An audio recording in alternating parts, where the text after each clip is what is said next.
On the last day, we're walking out of Sema, and as we're walking out, you immediately hear all the cars turn on. Like, people are just rushing to get into their cars, right? And the guy goes in, he leans into the window, and he goes to turn on this car. This car's like 37,000 feet long. It's one of those old boats of a car. Car's in neutral. It also starts to roll back. There's a car behind it that's like, I think it's like a red Bel Air or something like that. He tries to throw that thing in reverse. There's people behind the car. He tries slamming on the gas to try and get out of the way. He can't get out of the way. The car rolls right into the front of the car, smacks the front passenger headlight. No.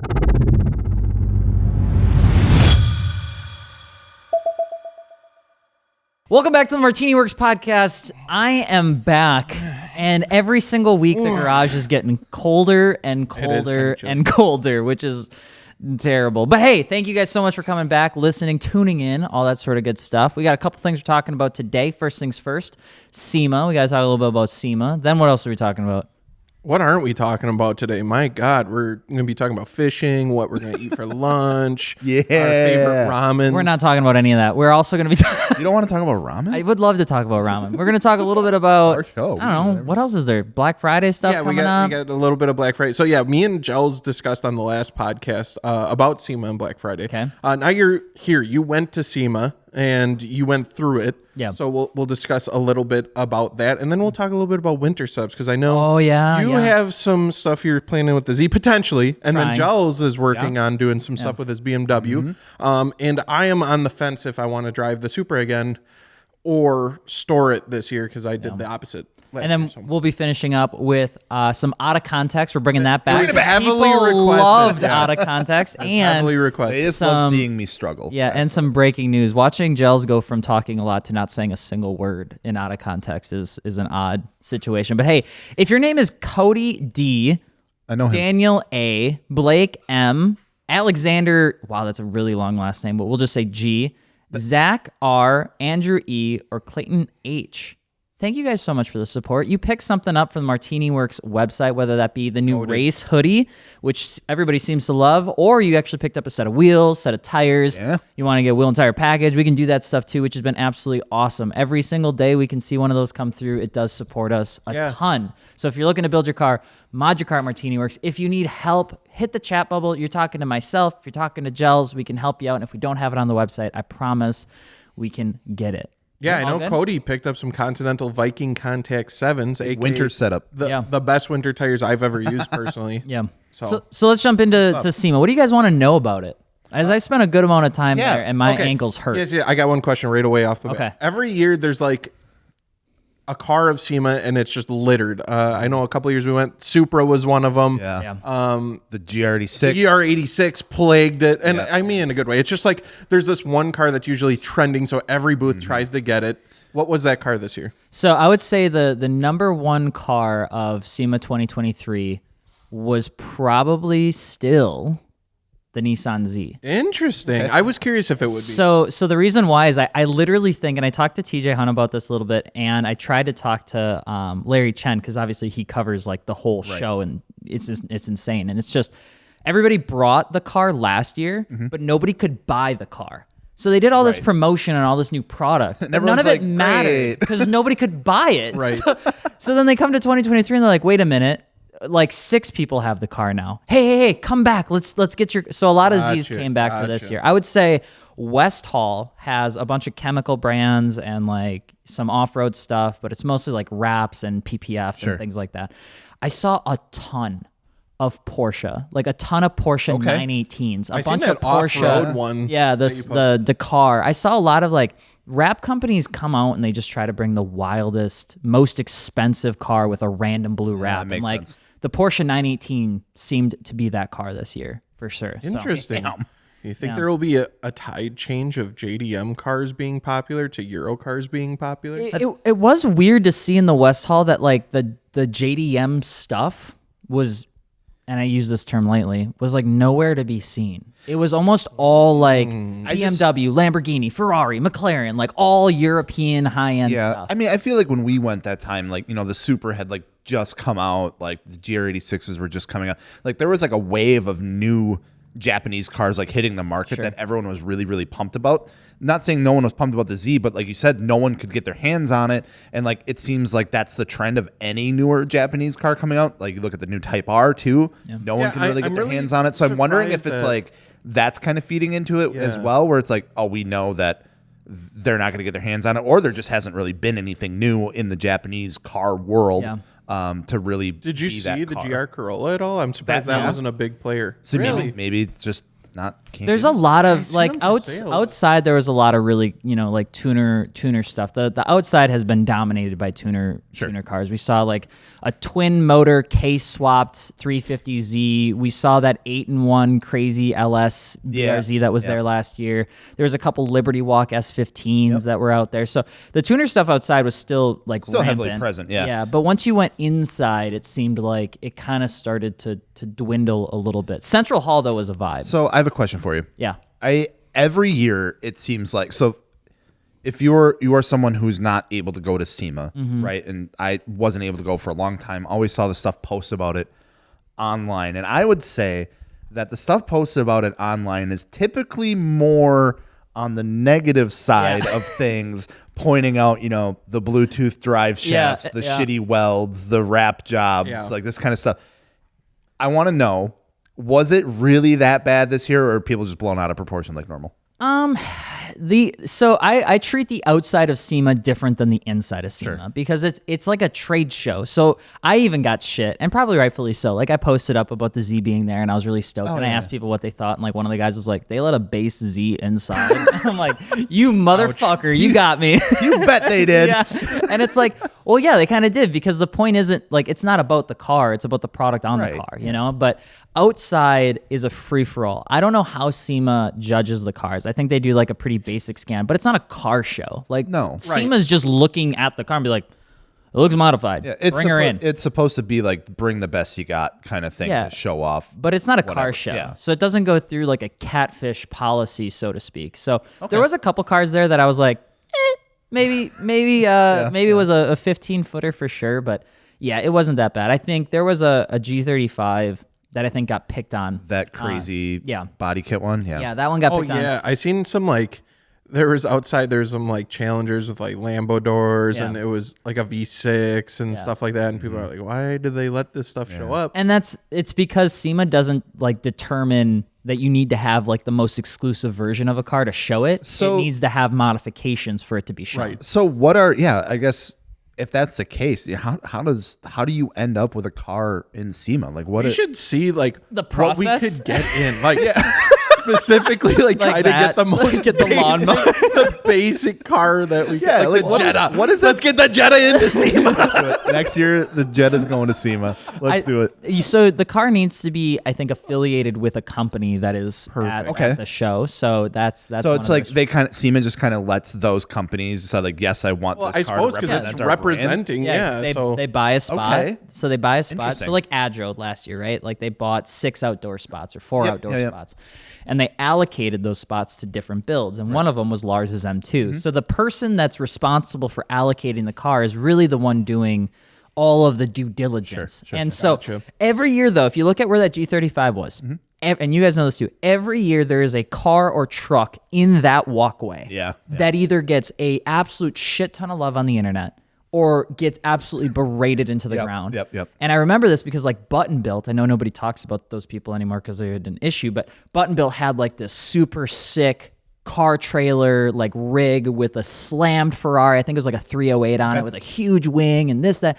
And people just never stop talking about it. But it's because that's where the most foot traffic is at SEMA. You have to go buy it. So everybody goes by that car, and that's why I think it blew up. Gotcha.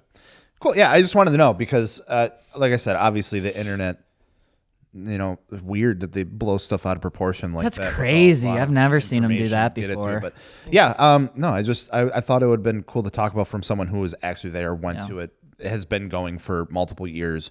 Because sometimes that's the only side of it you see if you're not there. Like because when we went there are so many cars and just so many insane cars. So it's really easy to point out the flaws and stuff like that. So Vibrant Performance has by far always the best cars at any Hall, any booth ever. Because this year they had, his name is Kevin. Him and his dad built a Trans Am that I think we're going to do a short on. Been seeing a lot of that. And it's a wild car. 2,000 horsepower it's rated for. It's an LSR, twin turbo, completely custom fabricated. Yeah. And Kevin's 20 years old. And so his dad was an IndyCar driver or IndyCar engineer. I can't remember off the top of my head, but it's a wild resume. He would make calls. He'd be like, hey man, I know you're working for McLaren now, but would you mind flying over to teach my son how to weld? And he'd be like, yeah, sure. So he hopped on a flight, came down for a weekend and was like, Kevin, this is how you weld. And then Kevin would take it and just learn and just absorb and be a sponge. And then the guy would leave and the guy would come back to Kevin's dad and be like, can I come back again? Because I really enjoyed working with him. I'd like to teach him more. So cool. And so engineers, builders, fabricators, people who could wire, all of these people flew in to teach Kevin how to build this car. And it's a super interesting car. I'm interested to see how it runs and all that sort of good stuff, because I think the biggest plague of SEMA right now is them letting in cars that can't actually do anything. But I guess. I got another question for you. Go for it. Did you see any innovations? Did anyone come out with anything that's new for 2024 as for parts? I seen Koenig was experimenting with some aero disc type stuff. Stepping into the forged line a little bit. Was there forged? There's always a little bit of the testing. I don't know if I saw the forge there. We didn't spend actually a lot of time in South Lower because we just never could get over there. Right. The biggest trend I saw that I think will really start to stand out is people offering full bolt-on engine swaps from performance shops. When I was walking through Central Hall, I noticed a lot of people were like, "Hey, if you're bringing in an R32, we'll do a full RB29 build on it or RB30 build on it." Before it even comes to your house, we'll take the engine out, we'll do everything, we'll put it back in so that when it comes to your door. And then I saw it with hey, we're swapping V12s into BMWs. And this other person's like, we'll swap, a 700 horsepower K-swap before you get a car. And there was a lot of engine swap talks. That's interesting. This year. Last week we talked about, Dakota brought up a lot of the EV swap companies doing that. Yeah. So there was a lot of that. One thing that I found really interesting is I accidentally got caught off guard by one of those companies because they asked me what I thought about. It was a Mercedes G-Wagon that was in the Toyo Tread Pass, and it was EV swapped. And they asked me what I thought, what I thought about it. And I thought the swap was cool. I think them swapping something out is neat. But then he's like, well, do you think it's an adequate replacement? And I'm like, well, I don't know. I don't think it is. And we got into a weird conversation. He was a really cool guy, but EV swaps in and of themselves, I think are sick. You see it a lot in the old 70s cars now, where it's they're throwing 800 foot-pounds of torque out of a car with a battery. But I still don't treat it as a replacement. Yeah. I treat it as I treat it like a K-swap. Yeah. I treat it no different than a K-swap. Kind of how we were talking about it last week was just who is that target demographic? Who is actually looking at doing that? Yeah. And it just comes off as kind of weird. Yeah. I think it's a lot of that early adopters. If you go and you, dare I say, you start talking about cryptocurrency, right? And but early adopters back in 2015, 2016, right? You now think those guys are the smartest motherfuckers in the world because of how much money they made. But I don't think though EV swapping helps. I mean, would it? That's interesting. If you go to sell that car that you EV swapped and it's a traditional gas car that's swapped to EV, now you're tired of it and you go to sell it. Do you think it would be harder to sell, or do you think some hipster picked that shit up instantly? I feel like it'd be insanely hard to sell. Because if something breaks or how the hell do you maintenance that? It's a complete one-off thing. Yeah, I don't know how you would maintenance as of right now. And it's I kind of look at it the way it's the only people that I feel would do that and are doing that are people to build it for shows like SEMA. Yeah, I think it's show it hey, look what we can do. I can't just picture, someone down the street being like, oh yeah, I got my Camaro, I'm going to throw an EV swap in. Yeah. What the fuck? I still think we're a little far away from that because it's also a scary thing to do and all that stuff. But I'll tell you two crazy stories that I thought were really interesting. Number one, seeing Tavarish's P1 car. Oh yeah. And learning all of the mess he has to go through because of the batteries and how McLaren doesn't service them, and it's $160,000 if they wanted to get them swapped out, and they won't even do that. That made me scared about EV integration with cars just from a standstill. Right. So that was really wild. And then on the last day, we're walking out of SEMA, and as we're walking out, they announce it. They announce, thank you for coming to 2023. Have a great day. And you immediately hear all the cars turn on. Like, people are just rushing to get into their cars, right? They're fucking like shoulder bullying people, like old people with the walkers are throwing their shit in the trunk. They're trying to get in the goddamn car as fast as possible. And we're walking up Central Hall, and we see one of these things happen. And the guy goes in, he leans into the window, and he goes to turn on this car. This car's like 37,000 feet long. It's one of those old boats of a car. Yeah. Beautiful car. Turns it on. Car's in neutral.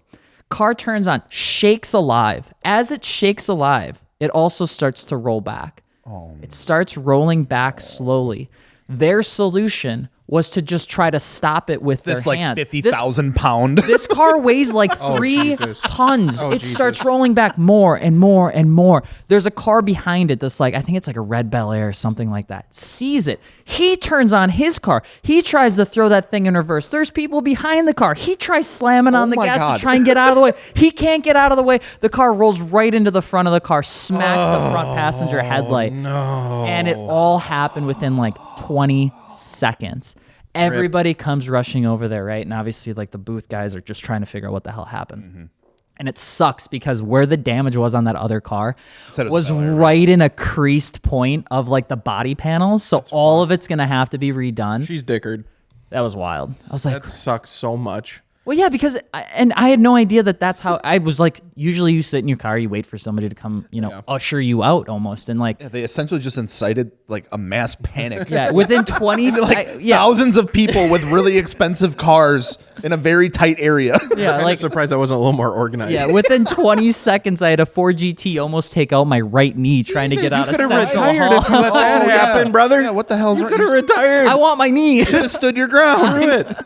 Screw it. You don't need your knee for You a got Ford Ford GT. GT. Yeah, you can pay whatever. It was cool. I like a lot of really interesting like moments where starting to see more people do like the interview style content, which was cool. And then I got to see the Stradman just randomly pull up next to the Z, and he was all stoked about stuff. Dustin Williams was excited. Got to talk to Adam LC and Colette. Cool. Awesome, dude. You And can TJ, and like it was just good to see everyone. And of course Jimmy Oaks is Okay, what was your favorite car there? Oof. Out of the influencers. Yes. Let's narrow God damn it. down. I was going to ask that. I was like, yeah, who showed up? Who what? showed up the strongest? Influencer showed up had the best car. Oof. And who had the worst? Damn. Who had the worst? Yeah. Man. Come on, dude. I really okay, so I think from like a maybe like a relatability perspective, I truly enjoyed Kevin's GR86. Wow. Yeah. And I saw I mean, it was sick, but Dustin I know there's Williams' heaters car is out cool. I got to walk around TJ Hunt's car, obviously super fucking sick, but there's so much in that build. Like there's so much that has to be done to get to that point. It's like in awe. Like I'm in awe of that car and everything that he had to do, which is a badass car. But like Kevin's, it felt like, hey, I did the brakes, I did it right. I did the suspension, I did it right. I did the seats, I did it right. And every little thing I was looking at was like, wow. When he did choose to do it, it was a 9 out of 10 or a 10 out of 10 sort of like thing. And it felt like a relatable build that if you were to look at, you'd be like, that is probably one of the cleanest, relatable versions of a car build. It's something you'd aim to do. Yeah. Like a lot of those cars you see and they're fucking insane. They're awesome to see, but you're like, I would never do that. Yeah. I don't Yeah. have intentions of doing that. Yeah. I get it. And I get it. his car too is like, it's very, very functional in the sense of like, yes, everything works very specifically. It works well, and it's not like a nuisance to drive. You know, nothing is taking away from the driving experience of that car. Should be enhancing it. I did like TJ's car. I thought that was really cool. It was definitely interesting to see it on air jacks, and obviously that made a lot of people like confused and with the wheel fitment and stuff. But Was the wheel fitment as wild in person as the I mean, yeah, the photos whole made thing it? is they're like drooped, so it's like it kind of looks like if you hold a Chihuahua and the legs are just kind of like like this. But it was a really How many cool car. times have you seen that? I just imagine You grabbed that Chihuahua out of nowhere, and it's like, look at this. it was good to I have This is this. TJ's car. it was good to see Adam's Supra, the rotary Supra. Oh, yeah, in yeah. That had person to be again. crazy. Yeah, we saw that at a couple of the FD events Yeah. this year. Super neat. Yeah, it's cool because we got to see it because we were hanging out with the Pit and Paddock guys for a little bit, and like there was a GR Corolla there, so there was one there. Yeah, there was one. Well, there was probably more than one. I just couldn't find it. But yeah, no, seeing that car in person without 20,000 people around was kind of neat. Okay, hell yeah. I would say if you're people that like make an opinion on SEMA before they go, just don't. Like SEMA's 90% of the time the coolest shit in the world. Yeah, you don't have to go every year, but like it is a very properly good show. Yeah, every time I went, I seen fucking insane cars that you'll never see like anywhere else. So like that's what we said. I think we discussed in the last podcast. We're like 100% worth going at least once in your life. You should go, but yeah, nothing you need to go to every single year. I would say one of the ugliest cars I saw, just to get it off my chest, Richard Rawlings EV Testarossa thing that I saw is like an electric vehicle swapped Ferrari. Yeah. I seen that. I love what he does. I love his builds, but I saw the car and it's center like a seat, center seat with the two seats on the side, and it's got this weird headlight thing. I just couldn't get to it. I couldn't say I liked it. I'm sorry. Yeah, that one was a bit peculiar. That's definitely one you throw in the collector, quarter and just not ever talk about. There was a lot of additive 3D printing stuff there now too. Hell yeah. No, really cool. That's really cool to see. I love seeing that kind of stuff too. And it's only getting more crazier and better and more honestly like obtainable to do that kind of stuff with. Well, I mean, we have Evology, hour and a half, 2 hours away, and they're a really close partner of ours, and they help 3D print stuff for like the Ferrari and things like that, and they've been awesome. They work with like Formula SAE cars and UW-Madison, and they show us what they can do with additive technology, which is like 3D printing. Insane. It's like 3D printing. But not with plastic. But fancy stuff with metal, and it's super calibrated, and it's like, I don't want to downplay it, but that's the easiest way to explain it. You would never know that it was 3D printed. Exactly. Honestly. And like people are taking these concepts of, well, if I just could make a caliper that was like the lightest and was only needed metal where it was needed to be. They're like, yeah, we got you. And then it's like this weird shaped thing, and it looks like an alien. Yeah, organic design methods are just absolutely insane. Like literally just putting only the essentials, which can only be done with something like additive manufacturing. So yeah, it looks like a freaking like spider web, like alien egg looking. Like you said, yeah. Imagine cleaning that. No, I'm good. Oh man, yeah, you'd need to 3D print some crazy cleaner. One cleaner. Yeah. Literally ChatGPT, make me a brake caliper. ChatGPT, make me a clean scrubber for my brake caliper. It's like shaped like this, All right. Before we break from this segment real quick, why I've just been looking at it. This has been bugging me. Why is it bugging? What's bugging? What are you looking at? The wheel on your lawnmower, the spokes aren't even. They're also directional, but they go backwards. Like the bottom right there, that gap is way larger than all the other gaps. You think it might just be the shadow? Wait, what are you looking at though? I don't think so. I think Chelsea is having a seizure. Yeah, it might be the shadow now that I look at it. I'm sorry.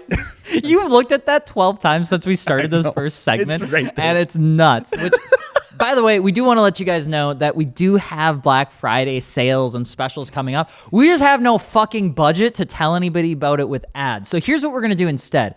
If you see a cool ad out there that has a discount from someone, we have the same goddamn thing. Just shoot us a message, let us know if you want it, and we'll get it to you. And you're buying it from us, which helps us fund doing more stuff like this. So are we piggybacking off of other people spending hundreds of thousands of dollars? Absolutely. Yes. Yes, we are. Yep, you nailed it. So shoot us a message in the chat bot if you need help. It's going to be Gels and I answering that throughout pretty much the whole weekend, or Carissa as well. Yep. But yeah, if you see a deal, we have the same goddamn deal. And we have the same products. Yeah, and if it just mean a lot if you bought them from us. So with that being said as well, final thing, sponsor Continental Tire has been an official podcast sponsor for a minute now. And we're jumping into the wintertime, which means we're going to be throwing some winter tires on some cars, which is going to be in the second segment of this video, which if you are on the fence of buying some tires, we'd highly recommend taking a look at Continental's lineup. They got a ton of really great stuff. Best thing for me personally, honestly, is when we're throwing them on cars that we're using for 20, 30, 40,000 miles. We just want to have peace of mind. Continental has some banger warranty programs to help with that. Isn't their slogan, a rubber for any occasion? I don't think it is, actually. I don't think it is. I remembered that wrong. Continental. You know what that is? We would like to pitch. We would like to pitch you a new slogan, but it might be trademarked by another company. They aren't going to sponsor this. We got to give these stools back. We're going to take a quick break. When we come back, we're going to be talking about good old winter setups. All right. I was talking. No. It's not about getting. It's not. For those that don't know, I'm sure there's a lot of people in California that listen to this podcast and they're about to go through their treacherous winter, which is like 60 degrees, 40 degrees and maybe a little bit of clouds. But up here in Wisconsin, we go through hell for the next 5 months. It's dark as fuck, literally all the time. It's cold, windy, and everything. Frozen sucks. Tundra. Yeah. But even if you don't live in Wisconsin, if you live in like 70% of the states, I would say going through wintertime is a real thing. Especially for car enthusiasts, it's a mood killer. Yeah, and if you're a Texan and you're wondering, does the world laugh at you when it snows one time and your entire state goes into chaos? The answer is yes. Yes. Absolutely. I laugh every single time. I mean, I get it. Their houses and stuff aren't built for that. So then their lines and I stuff understand freeze the and concept. Explode. No. I don't. It is an issue. I don't disagree. What I laugh at is when it snows in Texas, right? Houston, and they've got that beltway. And people should be going a little bit slower. Mm-hmm. It's not a common weather condition to be snowing. And you'll always see those people still going like a $110 on the beltway, and they don't drive slow. And then they just like take off an off ramp. Like they just lift off onto another, and they're like, I can't believe the city wouldn't do anything about this. Bitch, you were going $115. Get out of here. Yeah. Anyway, let's talk about wintertime. A lot of us are deciding whether we should store our cars or drive them. Or both. You can. I just went to your freaking loft unit that you're storing the Gloria. Yeah, that thing was tall as hell. Well, it's an RV storage unit. Yeah, the Gloria don't need that much room. It's a big car, not that big though. But yeah, I know you're kind of thinking back and forth a little bit on the Z driving this winter. If you were to drive a performance car, sports car in winter, what are some key things that need to be done? I'll kick it off. Winter tires, hands down. Yep. Need. Absolute need. Yeah, you can't really skip out on winter tires. And I'm talking dedicated, not all seasons. Not all seasons. No. For a rear-wheel drive sports car. And this is important too, because California folk, again, I'll like kind of talk about them specifically. Like, if you get snow or your roads freeze in like Northern California, and all season is not going to do it. Like, I know you want it to, but if it snows relatively, usually NorCal people I talk to. You'll be okay. You're not going to thrive, but you're going to be okay. You'll be okay. But Depending on the car, because cars handle it better than that too. But like winter tires are dedicated for winter. They're dedicated for snow and slush and cold temps. And you can tell. And immediately. Yeah. It's literally like always driving on a dry road with winter tires. It's fucking crazy. It blew my mind. I know we've talked about that, so I won't kill. I will say there are some all seasons. Again, I'm saying specifically for a rear wheel drive sports car that they're just not made for winter weather conditions. They're really not. That's where you need a winter tire. Any other case, it would be nice. It's really nice, and it is a game changer, and you feel confident while driving. But there are a lot of cars that can get away with like a DW S06 Plus, and they will be perfectly fine, especially like front wheel drive cars. The reason that they do so well is because the engine is over the front wheels where all the weight is. Another thing too that you can do, I remember my dad always did this for me because I had an F-150 and it was only rear wheel drive. Didn't have four-wheel drive. Sandbag? Loading sandbags in the rear. You put that over the rear axle, same concept. You're putting weight over the power, so that way it can dig in a little bit more, and it helps. It helps a lot. So I would, if this is gonna be weird, but like if you're a little young, maybe you're a little young in the book, maybe your car's not sitting in a garage because maybe you still live with your parents or something like that. Maybe it may not be a bad idea. Invest a couple $100, get yourself a remote starter. I know that's a weird thing to bring up, but I remember it when is nice. I have a story. I have a good story because about it's nice. The number one thing that sucks about wintertime is literally the cold. And if you're commuting, your drive is like probably 15 minutes, 30 minutes max, right?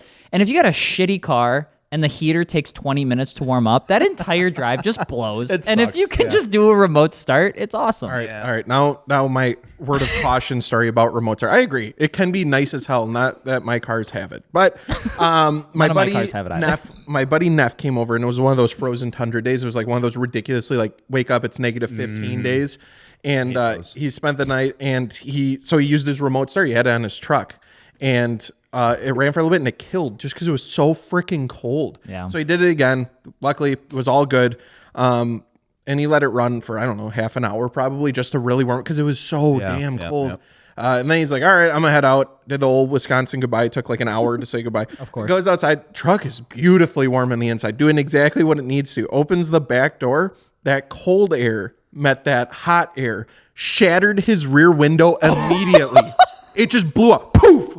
Fucking got glass all over my driveway. Everything. Shit. That was one of the craziest things I've ever seen. So I wouldn't even say that's a remote start issue. That's just our fucking state. Yeah, issue. that's a Wisconsin like problem. you just got to be careful, I guess, sometimes because you never know. You didn't do anything. It wasn't like the glass was, the rear window too. So it wasn't like damaged or cracked or anything like that. And just wild. Doing like a little emergency pack, obviously super important. that is really smart, and I should do it, and I don't. Yeah. Like just having some of like the basic stuff. Like they always say, like pack a blanket and some heaters and stuff. But like I would say even grabbing, like if you're throwing some sandbags and stuff in the back, like you can get some of those like smaller shovels and stuff in case you ever do get stuck, that you can get the snow out of the way if your car goes into a ditch. But like, is it worth actually driving in the wintertime? I would argue, I kind of want to say yes. It's so fucking hard.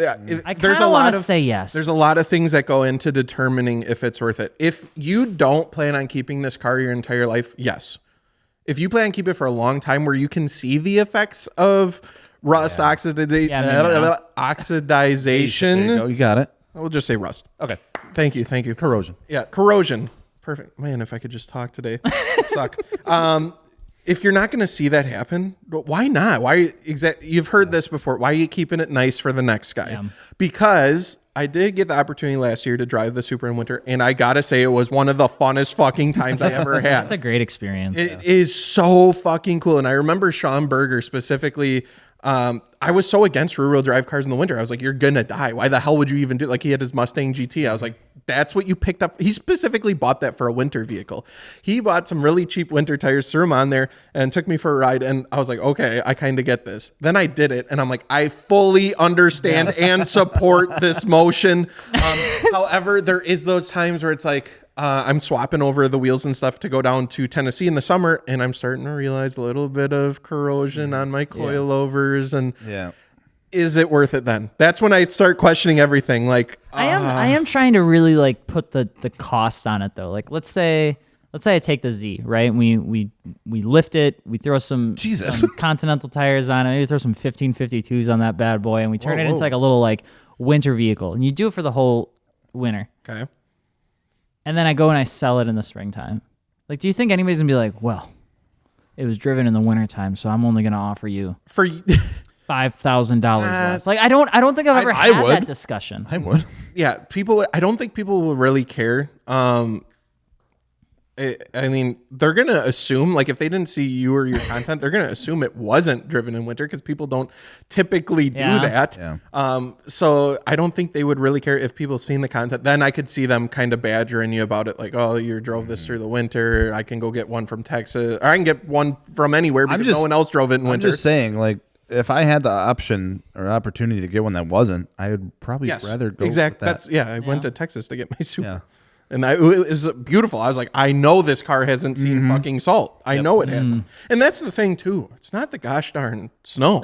Oh, here we go. It's the salt. It's the freaking salt. It's the freaking salt that'll get you. How have we made it to 2023 without figuring out something that melts snow but not melts metal? How have we not done some type of math? I don't know. To figure out, like, I feel like melting snow isn't that hard. You just need heat. Yeah, so like, why do we have to melt metal at the same exact time as melting? That's always like, I laugh because bringing it back to Texas, where like Texas will just throw like sand on the snow, and they're like, "This will do it." And it's like, well, what happens when the sand goes to the side? Well, I don't know. We haven't gotten that far yet. You're just back to the snow. You better not be driving by that time. Let's hope the snow is gone by then. That's the real answer. For real. I don't know. It's when I drove the Audi for 2 years in the wintertime, I would say that was probably the best winter driving experience I ever had. That was all-wheel drive fucks. Yeah. It is sick. I would say if you have an all-wheel drive vehicle, just do it. That's made for winter. Yeah. I'm trying to figure out like because some people have cars where it's like their one and only car, and then they store it to buy like beater with a heater. Box. But it's like, dude, if you got like a B7, a B6, like an S4 or like an S5 or something where it's like, it's kind of built for the conditions. I would just say do it. Yeah, and just wash it religiously every time the car wash is open. But like cars, like Audis have a lot of like undercoating to prevent rusting. Like you that's can what also makes get your car undercoated too. But like that's what makes it really awesome about Audis is like I remember driving. I mean, pretty much from almost 16 to 22, I think I had an Audi almost every single year for like the wintertime, and I never had to deal with a rust issue. Never. And like I didn't wash it as religiously as I should. I just never had a problem with it. And so I feel like a Nissan is probably different than an Audi in terms of like rust inhibitors. See, I feel like Nissan's just the European cars do a really good job with that for whatever reason. You don't really need to worry about the body panels so much, at least since we wash our cars. It's when you go to work on it and every little nut bolt is fucking corroded. Yeah, that's where it's annoying as fuck. Yeah. You guys love to let us know. Let us know in the comments on if you think we should take the Z out in the wintertime and if Dakota should take the Supra back out. Because I think that would be a cool photo shoot, having the Supra and the Z in snow. And doing a competition. Just reach out to US Air. Now we made it into a competition. I think it would be fun. Do some like winter autocross. You know what I mean? Maybe ask Mike if he'd let us come on. I'm down. I planned this weekend to throw my stock winter wheels on because, well, they don't need to be. I don't need the general G-Max sitting on the concrete and, in the garage and it's freezing. So I'm going to put the stock on regardless, which I think is a terrible choice because then I know there's going to be some fluffy day. It's snowing and then it's the right type of snow. And I'm going to be like, I made that mistake. Fuck it. 2 years ago, I made that mistake with the Audi. It was snowing and it snowed like fierce. And I still had the variants that had the Michelins on it. And they were Pilot Sport 4S's, but I still remember I was trying to come home and like there's like a right-hander and there's probably like an eighth of a mile before I have to turn left. And I started braking at like just corner and I still slid by my turn. Yeah. And I barely made it home and there's like 2 inches of snow on the ground. So all-wheel drive and that is all great and all. It can get you out of a lot. Mm-hmm. Yeah. It is literally the braking shit. Like just slowing the car down is the biggest determining factor because that is something I realized, like I said, riding in the Supra, Dakota put those on. He's like, let's go for a ride. And he was ripping around my neighborhood. I'm like, you need to stop. Like, because coming from an all-wheel drive car with just all seasons on it, I was completely changed from that point on because I was like, holy shit, he stopped like it was practically 80 degrees out, It almost does make winter more enjoyable too. I think it's obviously like a simplified statement, but just having a decently fun car in the wintertime when everything else sucks, it is a good thing. Yeah, it's just that balancing act. Yeah. But Giles, you have the BMW, like you said, with xDrive. You're thinking about making it a little more winterized this year, aren't you? Yeah, because I did the whole season last year with the Michelin Pilot all-season tires. And they were okay. Like they did this. Like I said, we took it down to a snowstorm in Milwaukee when we were heading out. The xDrive saved us. The xDrive did save us because it was literally like 3 feet of snow. I thought we were going to die 4 times. Yeah, but we didn't. But we did have to take it very, very, very safe. So yeah, I actually am going to get a set of Viking Contact 7s. They are on the way. I am working with some wheel companies to hopefully get some new wheels for the car. The goal is to have a good daily driver that is winter capable but still looks good. Mm-hmm. Still like a decent fitment because a lot of people think, the winter tires are gonna be like huge and blocky and they're gonna. No, they don't have to be. No, they don't have to be. You can get 225, 35 winter tires. Like they're there. You can get them. So that's the plan with that. Then I wanna take it up back to like the UP and stuff, back to the old stomping grounds, some of the snowboarding hills, and throw the boards on the car and take like a road trip in the winter. I think would be a ton of fun. That'd be a blast. Yeah. Now all of a sudden I'm noticing that I have a sea sucker mount right there that we could just throw on the Z2 and then that'd be cool. Put like a little roof, like a whole ski box. You could do so much. I know. I just want to do it. God, it's just my conservative nature, that doesn't want to do it. Sometimes it's just how I am. Which, by the way, when Gels talks about driving cautiously and slow, that is slower than usual because Gels already drives slow and cautious. The thing is, you might be one of the first to report how the Z does in snow because I haven't seen anyone talk about that. So it'd be interesting to see because I know it was a big, fucking deal on the Super page. Everyone was like, "This car handles like fucking shit in the snow. Like you are screwed." I was like, oh man. But then I did the winter setup on it. I didn't even raise the bitch. And I did fucking fine. So I don't know what they're all crying about. There is kind of had shit tires probably. There is kind of like a bragging right because I saw the Nissan Z like a safari version of it at the Nissan booth at Sema, and I was like, that is dope. It was a 2023 Nissan Z with like fog lights in the front. We got the message the next day. So here's what I'm thinking. So yeah, the very next day I messaged them both. But there is something cool about keeping it lowered too, and like having the fitment on point in the wintertime too, and it just looks sharp. But I still think the era of the ski box, winter setup is just some of the coolest flexing you can do on the internet in the wintertime. Yeah, for sure. I do love a good ski box. That sea sucker shit expensive as fuck. I know. I was I'm literally not quite sure why. Dude, I was just looking into that obviously with all this, and just getting like the genuine OEM roof rack for that car, or even just like ones that because it has the spots where it can like bolt in. Yep. That's like $250. And then you have to buy the piece that actually holds the snowboards down, which is like $300. And it's like, what the fuck? This is more than the other shit on the car. Yeah. They ain't got no business being that expensive, to be honest. Yakima or Thule or anyone out there listening that wants some winter content, hit me up. That'd be kind of cool. We should do that. We've had a couple really good ideas over the last like 6-8 weeks. I think another one that Dakota actually brought up was like, bringing some of the influencers that we talk to all the time, like some of the content creators, and bringing them to US Air to do like a driving competition of sorts at US Air. Because we talked about Kevin earlier, but like Kevin Vo, Alexander Vargas, having ourselves, maybe even trying to get like Vin all the way from Hoonigan up from California to Wisconsin. Vin Diesel, Paul Walker. Oh, come on, Alex. Man, what the? It's almost Christmas. Jesus. I'm sorry. It was a joke. I just feel like, bad taste. Oh God, Redeem. It's too soon, honestly. It's been 10 years. I'm not even. Okay, I'm sorry. As long as Fast and Furious movies keep coming out, it's too soon. Okay. Okay. Some would say too soon. Junior. Okay, now we've. Anyway. Stop. You started it. No, I didn't. Yes, you did. But it would be cool to also like maybe even get like a couple. You can't dig yourself out. I'm trying. I'm just trying to keep it going. Okay. All right. But it'd be cool to get some content creators. Oh, Corey Talaska we talked about too. But then doing like the competitions really silly. Have it where we have the tires picked out, right? Where it's like you can pick which tire you want to run on the track, but you got to do it blindfolded. Oh, yeah. And then like if you pick a slick, like it feels like a slick, and then turns out it's like 70,000 miles. Put like slick and ball tires right next to each other. That'd be funny.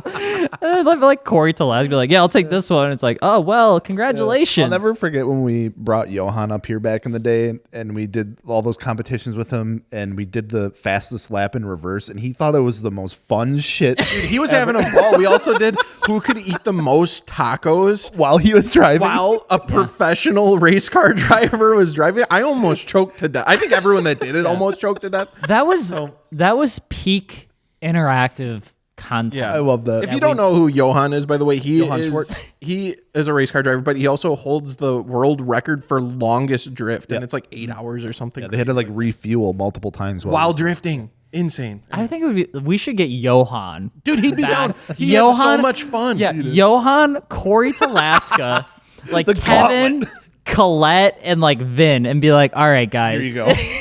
Here you go. Who can eat the most tacos? Like, what the fuck? Imagine that. All right, who can finish this car first? Go. Pranked. No one can. It's unfinishable. Hey, you've been working on the S2K a little bit, right? Yeah. Your winter driving this? No. Oh. Yeah, the bumper is on top of the car. Listen, the hood's up. No, the hood's been up.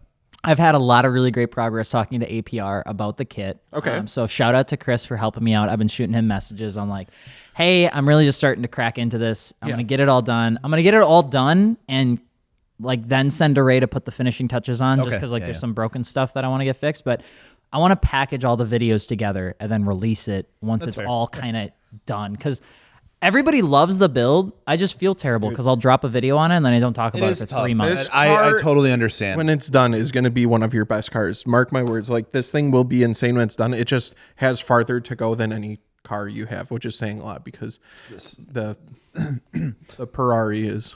The Ferrari also needs some help. Yeah, that's why I'm not it's really not bad though. It's came a long way. It's really good, honestly, but it just there's parts that need love. Yeah, absolutely. With that being said, we're going to take a small break. When we come back, we're going to be talking a little bit about out of context, and we're going to be attacking each other. I thought of, you probably didn't pick up on it, but in the first segment, there was a part where I just like spaced out. I was like, I didn't talk for a while. I thought of a good out of context question. That's what it takes. I did notice we were to keep this podcast going. So we're going to take a small break.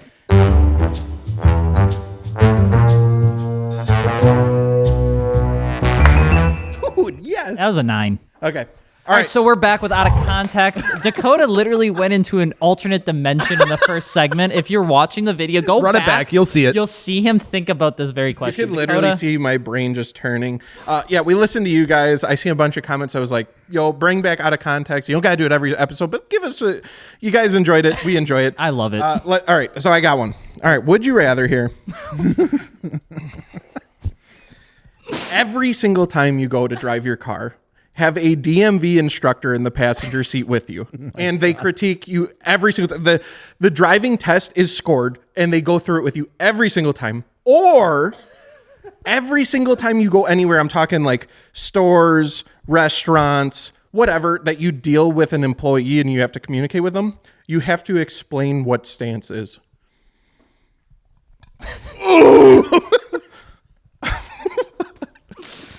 Oh God, I hurt. I think I'm gonna take the stance question. Really? I'll just get like a dude. I'm talking. You're in the drive-through. You're gonna get old people, and you have to fully explain. I think I can just like formulate. No context. Yep. Yeah. Okay. All right. DMV. The DMV instructor, you definitely shouldn't have that. And I thought you wouldn't pick that. Yeah. I would rather fight with that person every time have to explain to 27 people on a trip what stance. The flight attendant. All right. So when the tire and the rim of the wheel meet up with the fender, there's different types. All right. Hey, that was my head. A free part of your choosing. I'll take that once a year. Or always knowing what you want to eat. Oh, it's rather a free part a year, bro. Dude, really? I gotta think of how much time you'd. You know how much time you spend. I gotta. If you have a significant Alex other, always has like these. I know, but saved meals ready to go. But if you have like these like significant others, and they're like, "Oh, I don't know, you choose," and it's like, "Well, I chose yesterday," and it's like, "Well, I gave you options for this, so you choose from the options." You know how much time that would save? It would be really nice. I don't eat. You just never have to think about it. I just don't eat out that much. It's not even that. It's just like, okay, we have chili or tacos or spaghetti to make. Which 3 are we making? You just know. You don't even have to think about it. It's all set up every day. You'd save so much time that you'd end up having more time to work to earn that car. I love all of this, the pitching that you're doing. Yeah, I'm going to choose free car part too, honestly. Yeah, free car part. Yeah, I'm going car part I'm going with always knowing what to eat. All right, Alex, what you got? All right, would you rather have to drive in a Wisconsin winter with a front-wheel drive car, but the winter tires are on the back? Or... Okay. What's on the front? All seasons. All right. Or... Okay. Would you rather have to live where there's 4 seasons, right? Like not as much snow. Let's say like NorCal, but your heater doesn't work. The heater, I could get away with that. I'm always hot. I'd prefer to be cold. My beaters never usually had a heater, so yeah. Beaters have heaters. I'd be able to get by without My it. beater had a warmer. I would like to make an addendum to Out of Context. What's that? Where instead of it being a question, we're going to state something about each other's car that we don't like. This is so dangerous, Alex. No context. You almost killed me one on this podcast. I don't know if I can go through that again. All right. So we have to think about something on one of our cars. It doesn't have to be a current car, but we were just like, that was the dumbest shit ever. All right. You want me to go first? Context. Yeah, why don't you set the level? Because there's one. Honestly, I think I've already told Gels this, but I want to get it out to the public too because they should know. It's not Gels' fault. That's the good news. But having an orange car with red fucking seats in it is the biggest sin I've ever fucking seen an auto manufacturer put out. That is so gross. Like I'm not even like a like a super matchy guy, but like, dude, orange and red right next to each other looks so bad. They didn't even try. No, they didn't try at all. It's not like, oh, it was the shade was close. No, it's just gross. Yeah, the FRS. I hated that. On Every fucking FRS had the goddamn red stitch interior, no matter what the fucking color was, and it worked on most of them. Yeah, except for the fucking hot lava, which I had. Yeah, I don't mind the orange color itself. I remember reading the article of when they came out with the next generation for that car, and like one of the features, like one of the improvements was that the stitching was no longer off color for the exterior. Like they're like, this is great news. I'm like, how is that? That should have just been black. Just make it black. It doesn't need to be two-tone. All right, Gels. Gels is so fucking nice. He's gonna struggle with this, I feel. Yeah, I'm struggling. Come on, just say it. Someone else tear me down. No, Gels. You got to fuel. Okay. You gotta build him up. You know what? You know what, motherfucker? All right, Alex, what do you got? He's scared now. You brought it up. Now he's scared. The convex wheels on the Supra were just not it. Which ones were the? Oh, the Heritage. The Heritage. Just not it. It took your brand new car and it made it 20 years old immediately. I like that look. I thought it looked all right. No context. I'm sorry. I'm sorry. Speaking of wheels, I didn't like how it took you 3 years to figure the Ferrari fitment out. Yeah. And we're still still not sure it's there. This is leagues better than what it was, though. So I'll give you some props. We've had to repair the rear quarter panel 4 times with the setup. So for a fitment guy, it was pretty hard to watch. No context. Wheel after wheel. Oh no! Now they're all the same. All right, we're talking about making things look dated. Do we need to talk about the wrap on the Porsche? Or that looked cool. You didn't like it? I didn't like how it destroyed the fucking car. Well, the new owner destroyed the car even worse. So yeah. That's also true. I had a 996 Turbo. It was black. It had a Tech Art kit on it. It was awesome. I love that car. And I decided to get it wrapped to look like a race car from like the 2001. And the person that put the wrap on decided to literally sand down the paint and clear. Dude, I think you scarred me for life on wraps after that. To make the wrap work. And when I sold the car, I had to tell the guy that I didn't know what damage was underneath it. Well, it turns out he got T-boned by a random lady at a So there's a lot of damage. So there's a lot of damage now. a lot of damage. Wasn't there a lot of like cuts too? Yeah. So There's his a lot name of was stuff. IVS was the name of the company. His name was Nate. Oh, Jesus Christ. Well, he had a whole suit against him. Like I got a piece of paper As he from should, lawyers that were like, yeah. "Hey, we're gonna go after." He disappeared. He's doing something somewhere else now too. But like you could see on the paint that he just cut directly onto there was no like depth control of Wasn't there a broken part too? Like a physical part of the car did something broke? Yeah, the whole car was terrible experience. so It's scarred actually after what that. put me off of wraps. Yeah. What about Pretty those much ever since. piss-filled headlights? That looked good. That looked damn good. Hear me out. I know we're still- not. Just wait. Hold on. If there are 3 words that just make Alex's skin crawl nowadays, It's that piss-filled headlights. piss-filled headlights. I don't think I mind yellow headlights, honestly, but you got to be so fucking careful when you start combining a bunch of colors, bro. You had white, red, and then Black. yellow? Off yellow too. It wasn't. And that it much just fun. was a lot of color going on. I don't That's know fair. if you needed piss-filled headlights. That's fair. That's fair. All right, let me Charles, you think. got one yet? Yeah, let me think. Otherwise, I'll think of something. What? I had one. What was yours? The Porsche. Oh yeah, The yeah. wrap. He started Oh, this the one. thing we he just started talked low. about He for started the- low. He Trying to think He of- started as a simple man. It's Come on, hard guys, I to drive a fucking Mazda RX-8. That's all you got? Well, yeah, want but me you to- made it nice. Okay. You need to tint the RX. From the beginning, Fair. I did not like the blue on the RX-8 because it seemed like everyone was doing blue, and that grabber blue color from manufacturers was everywhere. Yeah. And I think I proposed a different color, and you were like, "Yeah, I'll do blue." Which is as you should. It's your car, I but feel like the greatest. it looks so good black now. I feel like the greatest point of maturity was Gels taking off that massive wing. Yeah. No, but he needed to do it.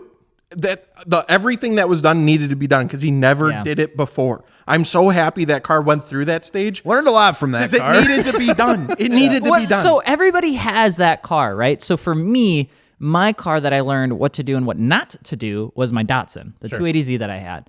Your car was the Mazda RX-8, I would say. What was your car? PT Cruiser. That's where I really fucking went all out. Yeah, if I were to say, I didn't like the hood scoop on the PT Cruiser. Let me take it back. Real note, I would say probably my Evo 10 because I had XXRs on it. I had a big wing. I didn't purchase the XXRs. They came on it, but I ran them, and then I learned a lot. And I think by the end of the car, I was really happy with where it was at, but there was definitely things I did that I didn't do moving forward on other builds. So I learned a lot with that one. If there's one thing you could take back on your current build, like right now, what would it be? Ooh.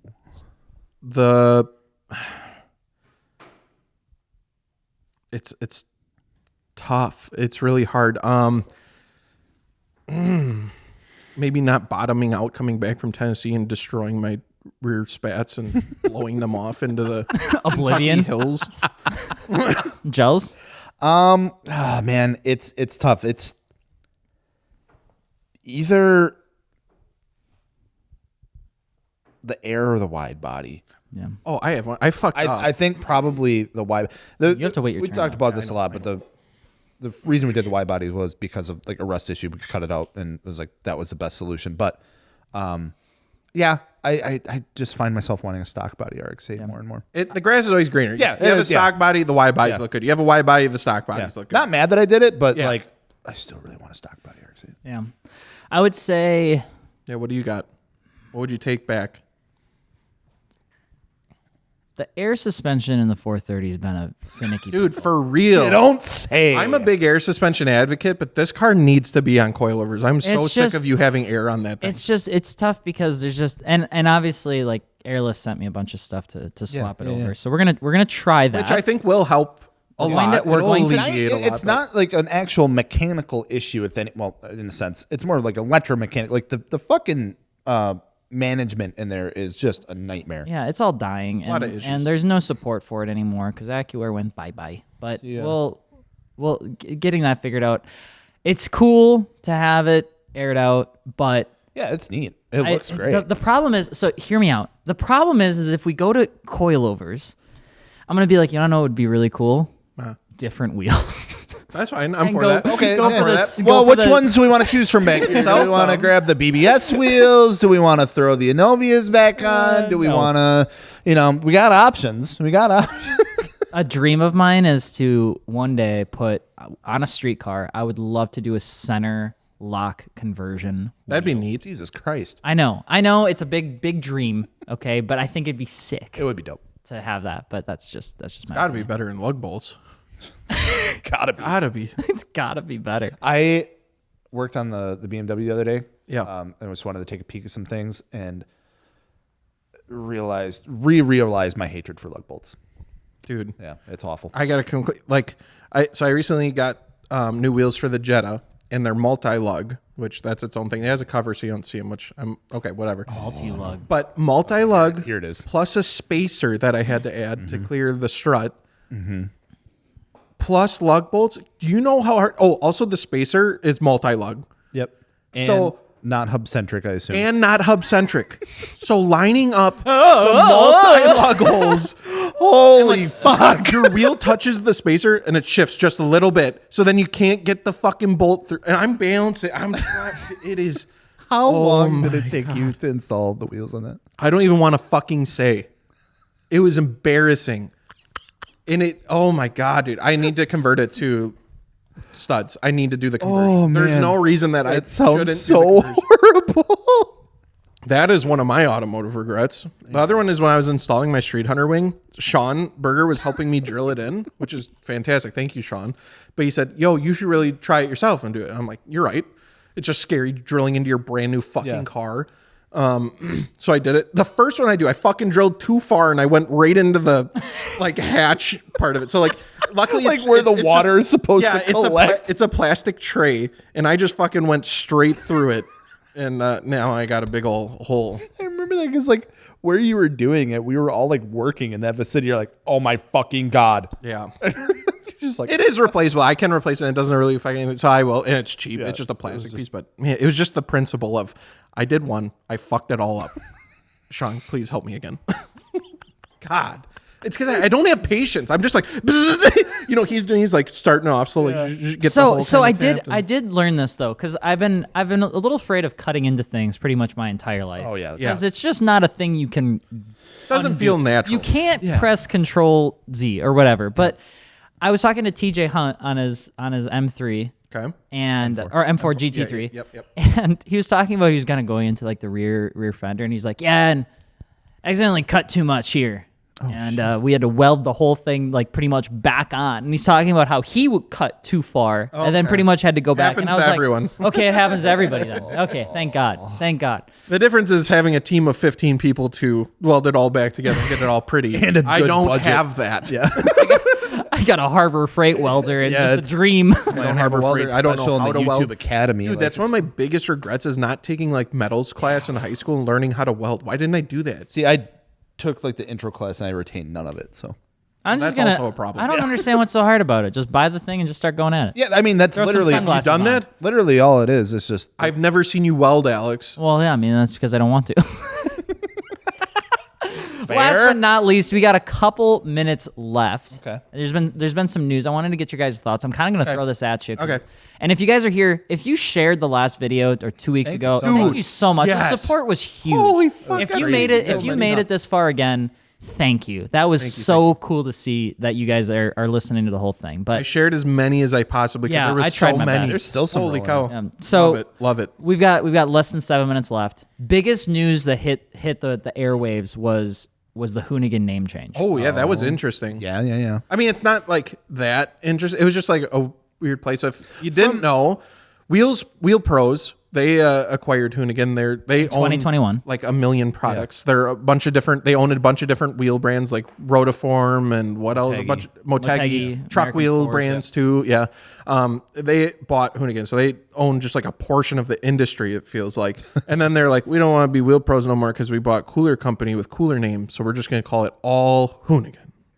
And it's just kind of weird. Yeah, so I'm not here to talk shit or anything, but yeah, so that was kind of the whole point of the conversation, which is like, how does that feel? So for a lot of people that don't know, they sold in 2021 when Ken Block was still alive, and the whole goal was to treat Hoonigan as like their marketing arm, like the lifestyle brand. Right. Yeah. And then last week they announced, well, no, it's now just all called Hoonigan. So Wheel Pros is now Hoonigan. Wheel Pros as a name is now just for their wholesale stuff to like handle that whole thing.